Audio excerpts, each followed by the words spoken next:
Hello, my name is Abel, your host, and this is the Rava podcast, where we are dedicated to expanding the collective mind by sharing our thoughts and experiences in hopes that we find healing.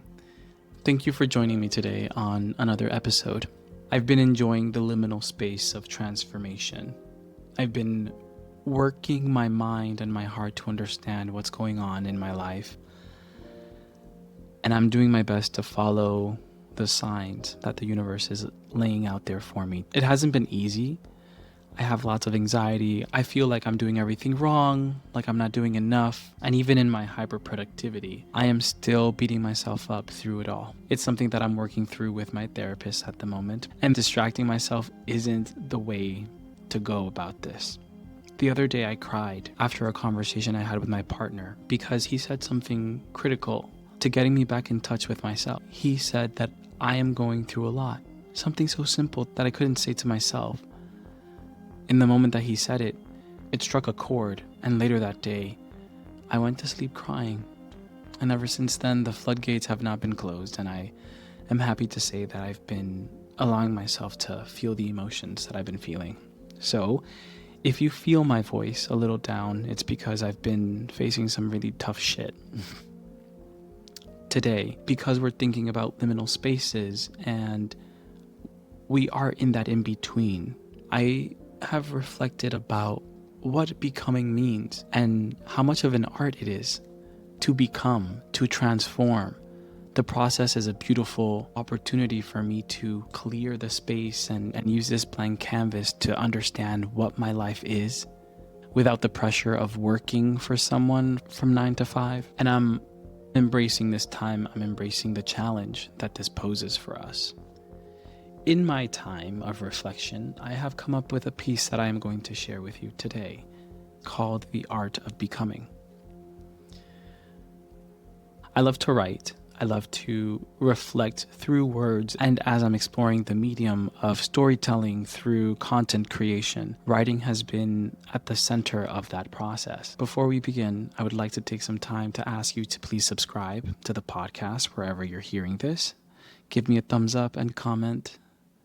I need it. I need the validation. It helps keep me motivated to know that there's someone out there listening to my work, that there is an impact that I'm having, that my words make you feel less lonely. So, without further ado, here is the art of becoming.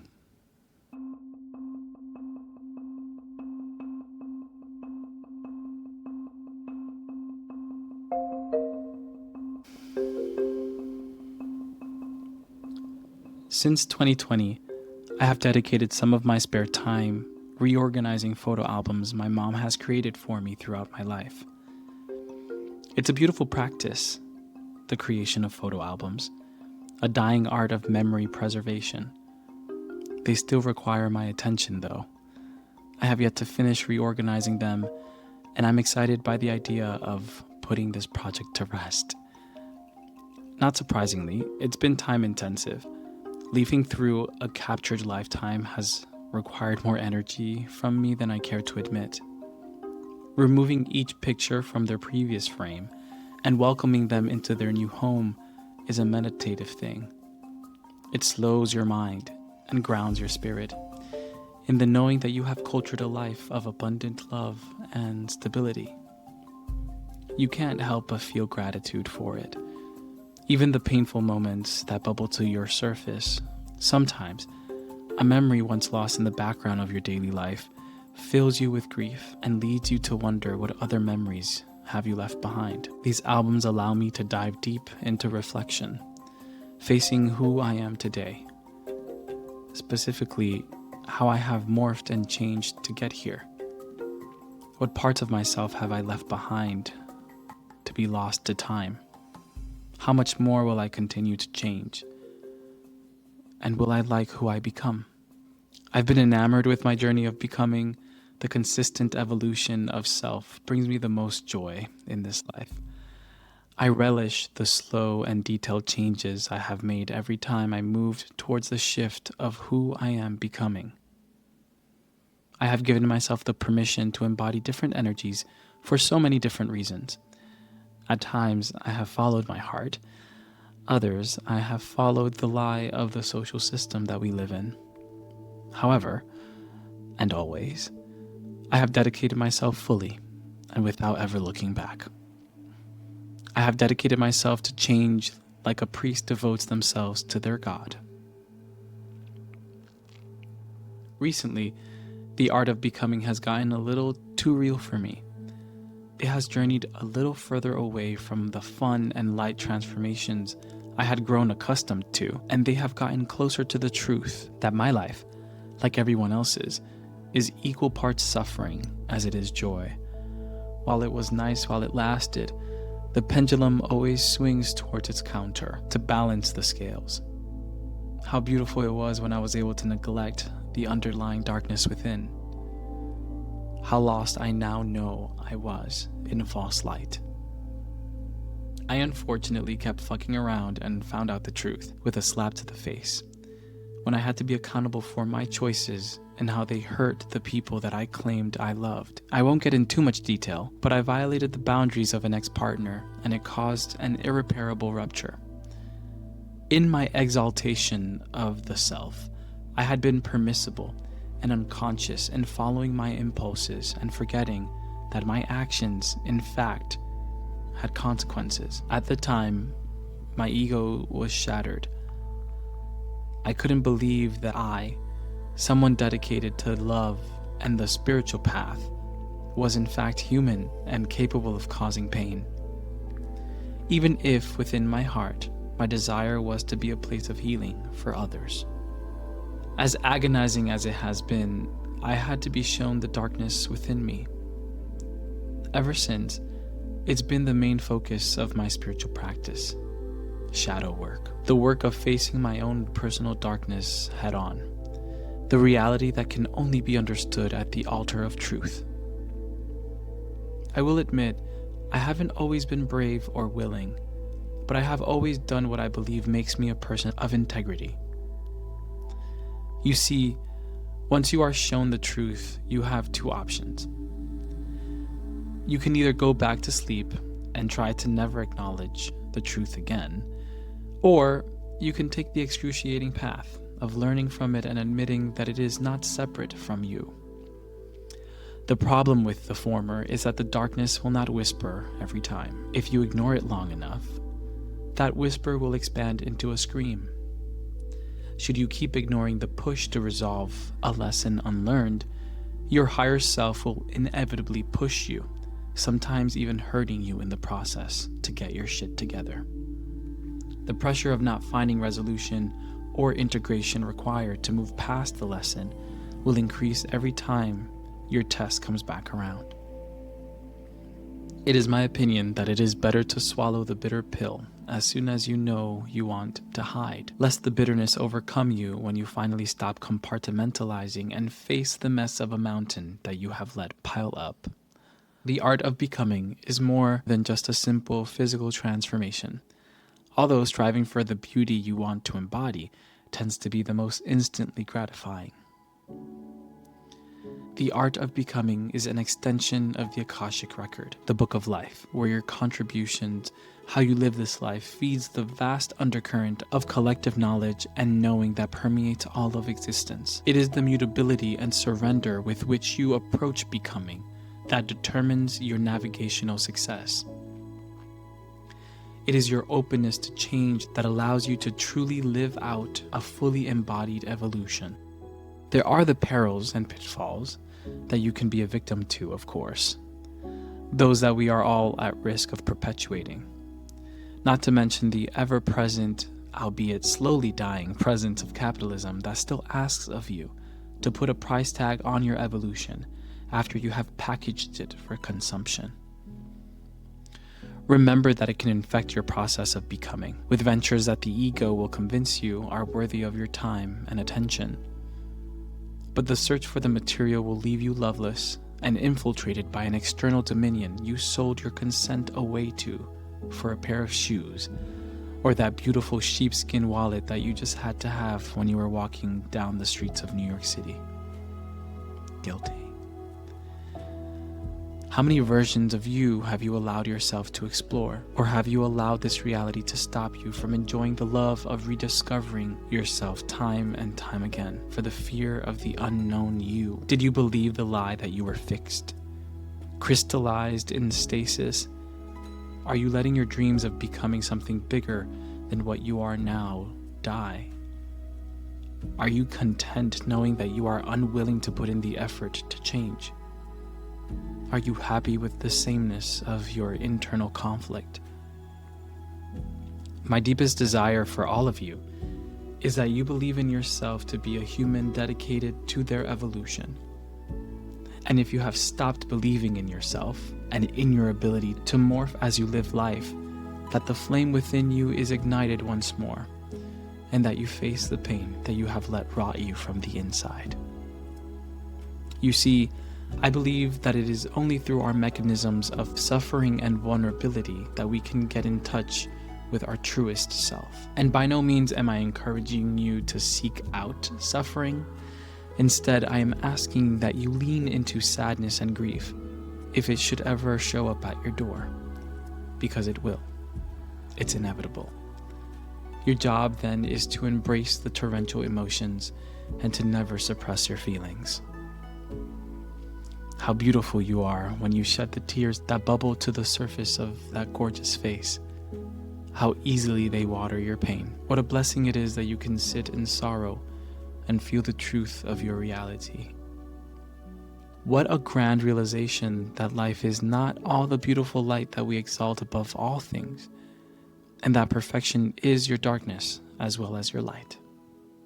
Ever since my transgressions, the armor that I held up as a projection that I wished others to see, it shattered. This image of a perfectly well-mannered, overachieving, always gracious human being was forever altered, forever tainted, rendered useless. I could no longer pretend to be only the light of my soul, because I could no longer lie to myself about what I had done. I hold truth as one of my Sagittarian pillars after all. Without truth, I don't really know who I am. I was left questioning everything I thought I knew about myself. The illuminated person I knew myself to be didn't hurt the people he loved the way that I did. The person of expanded consciousness that I believed myself to be wouldn't disregard others' feelings out of a selfish desire to satisfy their own lust. With my ego in fragments and my psyche in complete disarray, I began the work of constructing a new sense of self that to this day I am still piecing together. This time, becoming was not fun. It was not all light. I have been impatient with composing a new sense of self. I now find the art of becoming to be ugly work, now that I can no longer neglect my darkness. However, not all of the joy is lost. Thank the gods. I have recently found nuggets of joy in accepting the aspects of myself that I would have hated before. I'm learning to love parts of myself that I have been told are annoying or stupid. Aspects of myself that I have been shamed into suppressing are once again breathing, fully alive. In my art of becoming a different self, one more resilient, more honest, has been reborn from the ashes. I have found that equanimity has taken the place of anger, that grace has replaced criticism, and that my flaws are part of my crystalline structure, and it makes up the totality of the beauty that I exude, both inside and out. As I continue to collect my fragments and leave behind what no longer fits, I find that I am loving myself deeper than I could have before. I find that my foundation, after so much turmoil and testing, is becoming unshakable, and that the faith that I have placed outside of myself is no longer a distraction that I hold. I'm learning to believe in myself. I'm leaning into my sadness, and I'm healing my inner child. Those photo albums that contain the vivid moments of my past hold the keys to understanding truly the vastness of my humanity. The photos remind me that I have reinvented myself more than I have been able to remember. That even through dark times, I have been and will be many versions that I am very excited to get to know. I have been observant of the people in my life and how they held on to a past version of themselves for fear of the changes that they aren't willing to embrace, the truth that they are unwilling to face. But to stay in the past is a death sentence for your spirit. Embrace its passing and cultivate yourself a new present, a new you. I know how terrifying it is to let go of the ideas and illusions that you thought made up the fabric of who you are.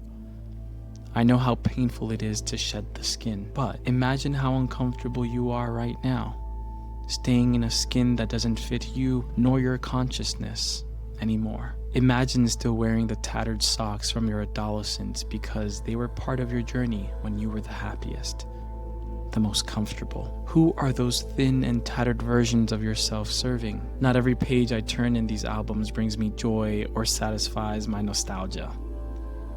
Some of the pictures, like the pictures from my high school years, bring me pain, and they cast a shadow over my brow when I see them, but they contain the truth that I lived. And once upon a time, I would have chosen to erase the memory of those painful years.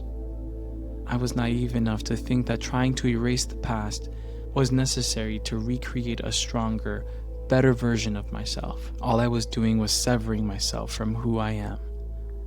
Those photo albums have helped me recapture the fragments of my journey so that I may heal myself fully once again.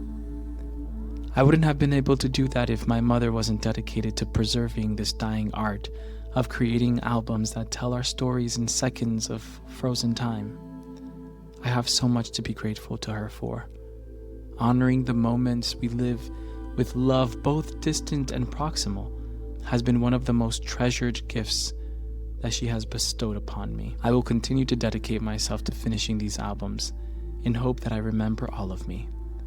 And in that remembrance, I will find the encouragement to continue to transform and embody a kinder, more compassionate, and of course, more beautiful humanity that I wish to receive from those I encounter along the way. The art of becoming is a change and evolution that's driven by your higher purpose, by your spirit.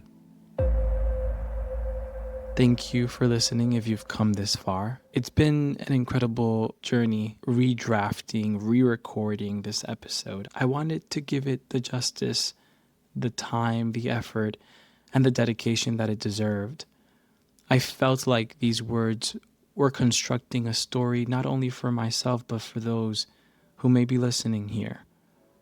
It's a struggle sometimes when you find yourself in that in-between phase where you have been let go of a job and you're looking for a new one, or someone has passed away that you love very dearly and you're moving from having them in your life to moving on.